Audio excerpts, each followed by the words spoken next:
ഒരു കാര്യം കൂടി ഞാൻ പറഞ്ഞോട്ടെ. നിങ്ങളോട് മാത്രമല്ല, എല്ലാ കുട്ടികളോടും എനിക്ക് പറയാനുള്ളതും ഇത് തന്നെയാണ്. ഈ ക്ലാസ് മുറികളിലും പാഠപുസ്തകങ്ങളിലും മാത്രം കോളേജ് ജീവിതം ഒതുക്കി നിർത്തരുത്. ഈ സൗഹൃദമോ പ്രണയമോ ശരീരത്തിന്റെ ആഘോഷമാകരുത്. ഒന്നിച്ചു നിന്ന് ഈ ലോകത്തെ അറിയാനും സ്നേഹിക്കാനുമുള്ള മനസ്സാവണം.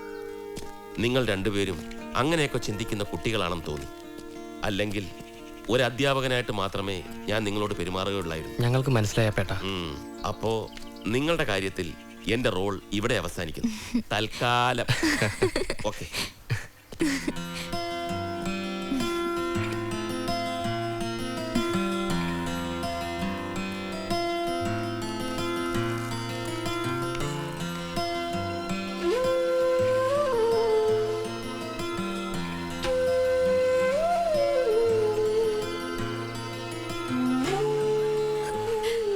എന്താ ചെയ്യാ?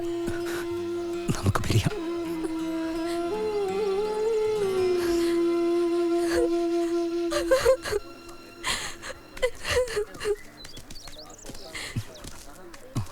എന്താ സഖാവേ, എൽസയ്ക്ക് എന്താ പറ്റി? ഒന്നുമില്ല, അവളുടെ കല്യാണം നിശ്ചയിച്ചു. നമുക്ക് ജേക്കബിനൊന്ന് കണ്ടു നോക്കിയാലോ? എനിക്കറിയില്ലടാ ഒന്നും. എനിക്ക് എൻ്റെ പെങ്ങളുടെ പ്രണയം അറിയാവുന്ന ചോദിച്ചാൽ അറിയാം. പക്ഷേ നിശ്ചയിച്ച ഈ കല്യാണം മുടക്കാൻ എനിക്ക് പറ്റില്ല. അപ്പച്ചൻ എന്നെ മാത്രമല്ല അവളെയും കൊന്നുകളയും. പിന്നെ എൽസയെ വേണേ ശ്രീകാന്തിന് വിളിച്ചോണ്ട് പോവാം, ഞാനായിട്ട് തടയില്ല. പക്ഷേ അവനതിന് പറ്റുമോ? വീട്ടിൽ നിറയെ ഉത്തരവാദിത്തങ്ങളുണ്ട് അവന്. പോരാത്തതിനൊരു ജോലി, സ്ഥിര വരുമാനം. നമ്മൾ വിചാരിക്കുന്നതിലും വലിയ പ്രശ്നങ്ങൾ അറിവെന്താ. ജേക്കബേ, എനിക്ക് നിന്നോട് സ്നേഹം ഉണ്ടായിരുന്നു, ഇപ്പൊ ബഹുമാനവും. ഇനി ഒരു മാസം, അത് കഴിഞ്ഞ എക്സാം. അതിനിടയിൽ എൽസ പോവും, ഹംസ ബാപ്പയുടെ അടുത്ത് പോവും. ക്ലീറ്റസ് ആണെങ്കിൽ ഗൾഫിൽ പോകാൻ തീരുമാനിച്ചു കഴിഞ്ഞു. ചുരുക്കത്തിൽ ഒന്നിച്ചുള്ള ജീവിതം, ഒന്നിച്ചുള്ള ബിസിനസ്, പറച്ചിലൊക്കെ റൊമാൻറ്റിക് ആയിട്ടുള്ള സ്വപ്നം മാത്രമല്ലടാ. അതൊരു തെറ്റല്ല രവിന്ദ, അതങ്ങനെ തന്നെ വേണം. ശ്രീകാന്ത് സഖാവ് BEdന് പോകാൻ പ്ലാൻ ചെയ്യുന്നുണ്ടെങ്കിൽ പോണം. ഇതൊക്കെ മറന്ന് മിടുക്കനായി പഠിക്കണം. അരവിന്ദന്റെ കാര്യം ഞാനൊരു ഫ്രണ്ടിനോട് പറഞ്ഞിട്ടുണ്ട്. അത് മിക്കവാറും നടക്കും. നിന്നെ അസിസ്റ്റന്റായി കൂടെ നിർത്താമെന്ന് ഒരു ഡയറക്ടർ സമ്മതിച്ചിട്ടുണ്ടത്രേ. അങ്ങനെ പല വഴിക്ക് പറന്ന് നിങ്ങൾ നിങ്ങളുടെ ജീവിതം സ്വന്തമാക്കണം. അതാണ് അതിൻ്റെ ഒരു ശരി. ഒരു വിഷമം മാത്രമേ ഉള്ളൂ എനിക്ക്. ഇങ്ങനെ വേദനിച്ച് പിരിയേണ്ടവരായിരുന്നില്ല നിങ്ങൾ. പക്ഷേ എന്നും വേദനിച്ചിട്ടല്ലാതെ ഇവിടുന്ന് ആരാ പിരിഞ്ഞു പോയിട്ടുള്ളത്? പലയിൽ വീണ കിളികളാണു നാം, ചിറകൊടിഞ്ഞൊരിണകളാണു നാം. വഴിവിളക്ക് കണ്ണ് ചിമ്മുമീ വഴിയിലെന്ത് നമ്മൾ പാടണം.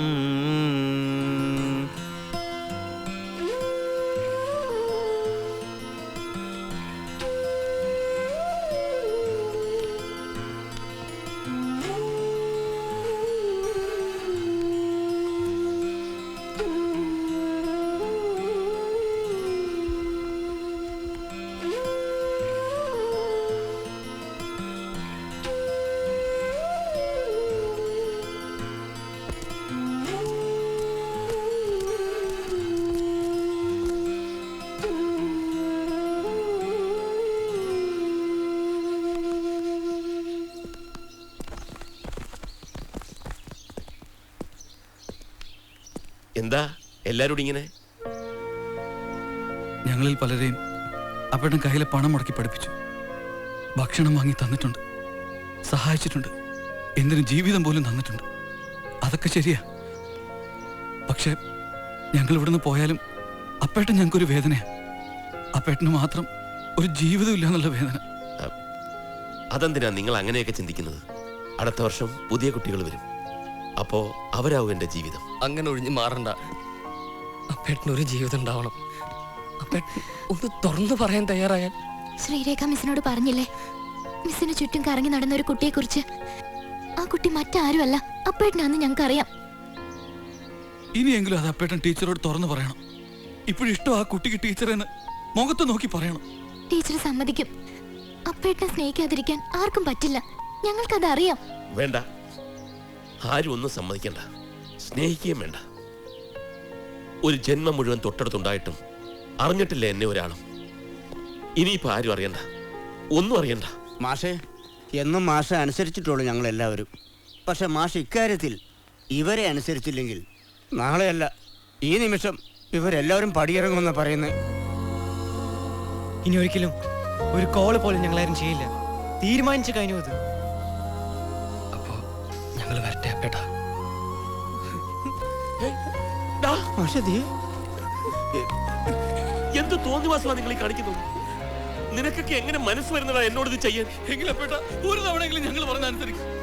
ഞങ്ങൾ കാലൊടിക്കും. അരവിന്ദൻ, എന്താ ഇത്?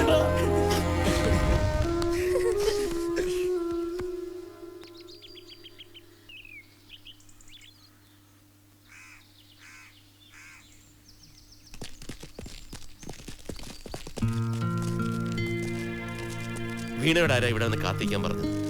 എനിക്കാണെങ്കിൽ ആ കൂടെ ചമ്മലാവുക. കല്യാണ പ്രായമൊന്നും അല്ലല്ലോ.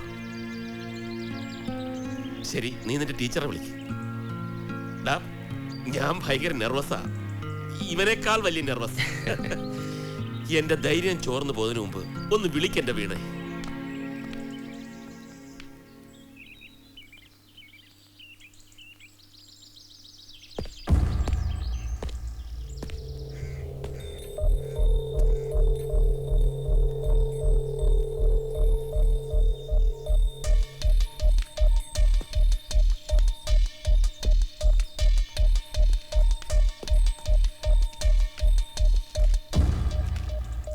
എന്റെ ഹസ്ബൻഡാ. ഹലോ. ഹലോ, ഞാൻ നന്ദകുമാർ. ശ്രീരേഖ പറഞ്ഞു കേട്ട് കാണുമല്ലേ? ശരിയാണ്, എല്ലാവരും കേട്ടതുപോലെ കഥയിലെ വില്ലനായിരുന്നു ഞാൻ ഇതുവരെ.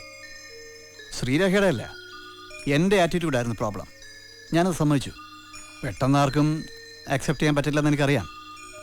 ഒരുപക്ഷെ മോള് ഡാഡിക്ക് വേണ്ടി വാശി പിടിച്ചുകൊണ്ടാവും ശ്രീരേഖ എഗ്രി ചെയ്തത്, വീണ്ടും ഒന്നിച്ച് ജീവിക്കാൻ സമ്മതിച്ചത്.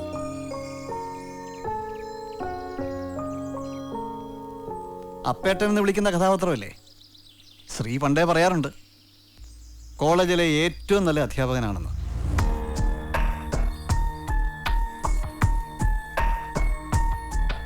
ഞങ്ങളൊരു ട്രിപ്പ് പോവാം, എ പാച്ചപ്പ് ട്രിപ്പ്. ഇറങ്ങിക്കോട്ടെ, ബാക്കിയുള്ളവരൊക്കെ നമുക്ക് പിന്നെ പരിചയപ്പെടാം. Have A nice trip. Thank you. Welcome. വരൂ മോളെ, വാ.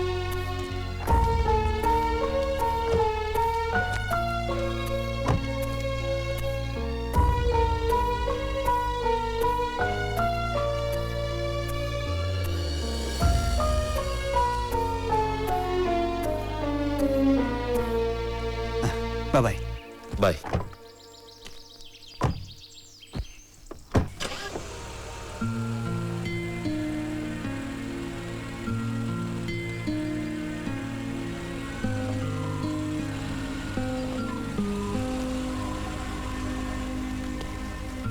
അപ്പേട്ടാ, നന്നായി. ഞാൻ വന്നത് എന്തിനാണെന്ന് ശ്രീരേഖയ്ക്ക് മനസ്സിലായില്ലല്ലോ. നന്നായി. അപ്പേട്ടാ, ഇന്നലെ രാത്രി എനിക്ക് എക്സൈറ്റ്മെന്റ് സഹിക്കാൻ പറ്റിയില്ല. ഞാനൊക്കെ പറഞ്ഞു മിസ്സിനോട്. അത് വേണ്ടായിരുന്നു. പോകും മുമ്പ് ഇത് ഏൽപ്പിക്കാൻ പറഞ്ഞു.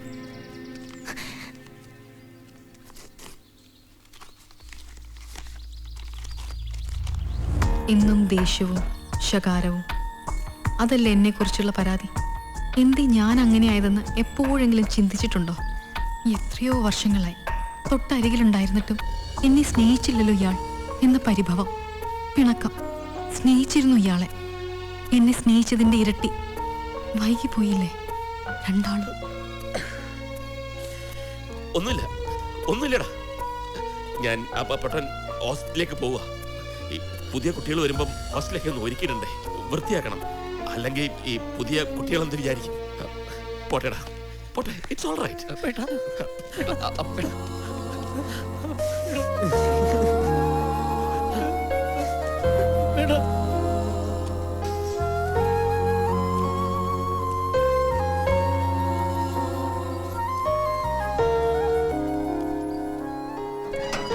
അറിയാതെ പല വർഷങ്ങൾ കടന്നുപോയി. ചിരിച്ചും കൈകോർത്തും ഇറങ്ങിയവർ, പടികടക്കും മുമ്പേ വഴി പിരിഞ്ഞവർ, എല്ലാത്തിനും സാക്ഷിയായി ഇന്നും അയാൾ. പുതിയ കഥയും പുത്തൻ കൂട്ടുകാരുമായി വീണ്ടും. ആ മുടിയൊക്കെ കൊള്ളാമല്ലോ. ആ ടേബിളിൽ ഫീസ് അടച്ചു. നെക്സ്റ്റ്